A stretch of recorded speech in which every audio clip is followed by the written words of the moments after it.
I wanted to give you a quick analysis of the attacking actions in the final third for our game this last Saturday against Highline.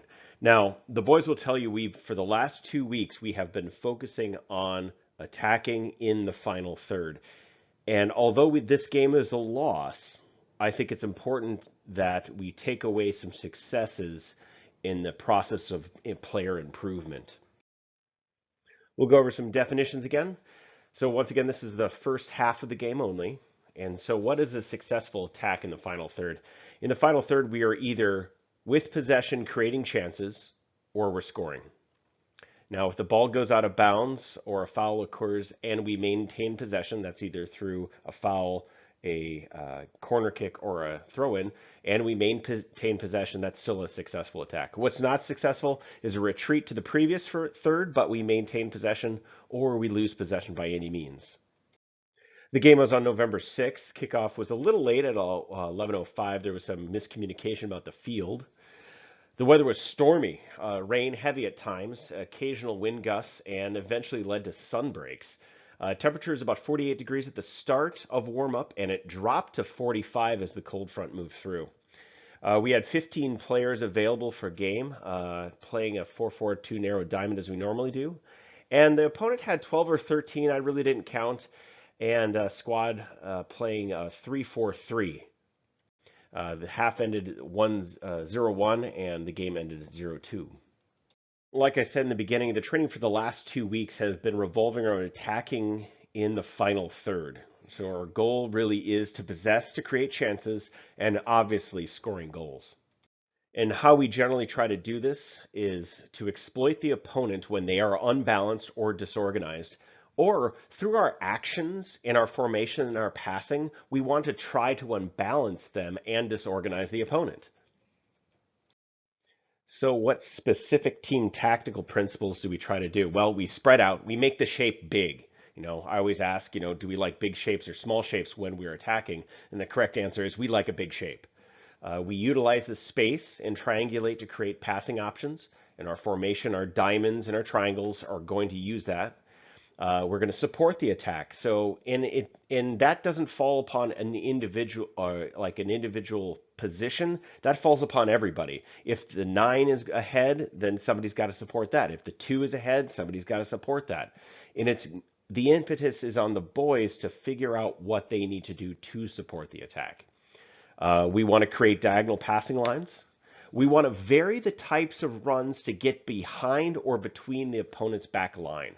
And that's, once again, is up to the boys to try to figure out what they need to do to make sure that they're not offside, but at the same time creating chances with possession. We want to create an overload inside the final third. That means we're going to push up our 2 and our 3 and our 6, and especially in the box. We want to exploit the gaps between the back line. And with playing a back 3, there's a couple gaps that are very important that the boys needed to exploit. I kind of showed them a little bit, and I want to show them again tonight. And finally, we need to exploit the gaps between the midfield and the back line. And that player that mostly does that is the 8. So I just want to show this diagram again. It's a general attack down the right-hand side with the 2 in possession of the ball. Notice the 9 is wide to receive that ball. The 8 is in between the midfield and the back line, exploiting that gap. And the 10 is exploiting the other gap between the 4 and the 6 of the opponent to try to keep them away from that 9 and opening up space between the 5 and the 6 for the 8 to run in, or the 7. And the 11 can choose to go into the 10 spot or go to the 8 where the 8 is, or the 3 can come all the way around. So there's a lot of different options. That's where we want to reward creativity for the boys. But in general, they have to think of, I want to have a high line as the attacker between the 9 and the 10 in that back line. And that was the one thing that the boys ended up not doing towards the end of the game, especially as the opponent the center back move way back behind the back line, almost in a catenaccio, an Italian defense from the 70s, or they had the sweeper back there. The 9 and 10 could have pushed way far forward. So I clipped together all the attacks that we had in the first half in their final third. And the numbers are astonishing. We had 44 total attacks in their final third in the one half. That's incredible. But at the same time, we have to ask ourselves, as we evaluate this, we have to ask ourselves the questions about our team tactical principles that we've talked about before. Is our shape big? Are we utilizing the space and triangulating to create passing options? Are we supporting the attack? Are we creating diagonal passing lanes? Are we varying our runs? And the other one I really want to highlight is, how are the 9 and 10 influencing the position of the defenders? Are the 9 and the 10 in the correct gaps? Are they as far back as possible? Or do they, if they drop back into the midfield to receive the ball, do they then have to dribble through 3 or 4 people? Okay, so here are the clips.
So like I said, we spent the last 2 weeks talking about attacking in the final third, and we have to ask ourselves, were we successful in our game goal, which is to possess the ball to create chances and scoring goals? Well, on the one, obviously we didn't score goals. Yes, that's a given. But the amount of possession we had in the final third is incredible. Our shots on target were the same amount as the times we lost possession when we attacked. In addition to that, we had other shots off target. And we also maintained possession through throws and corners. And we had other creating chances where we didn't even shoot. The boys did an amazing job. And they set themselves up for success. And I think if you continue to utilize the things that we learned over the last 2 weeks, eventually those balls will go in the back of the net. It will take a little more development of the individual skills in terms of how to shoot, when to shoot, and those kind of techniques. But the fact that you're in the right location and your decision making and your teamwork to get the ball in a really great location to shoot, well, that's one of the hardest things you can do. Congratulations. So what can we do to go forward? Continue to watch the film. We're trying to get you to be able to read the game and make your own decisions. Remember, I'm not the one calling the plays, neither are your parents on the sidelines, but you are the one with your teammates on the field trying to get the ball down the line and in the back of the net. No one else can do it, only you. And can you take responsibility for your own development and performance? If you didn't like what you saw today, well, then you have something you may need to work on. But if you did something well, then do it again and tell your teammates, hey, I found success in doing this. So with that in mind, I want you to watch the game. And if you only have time for the first half, that's okay. But think about how we got the ball into that final third and what we can do better next time. So thank you so much. This once again has been just a simple analysis of attacking actions in the final third in the first half of our last Saturday's game. I'll see you on Tuesday.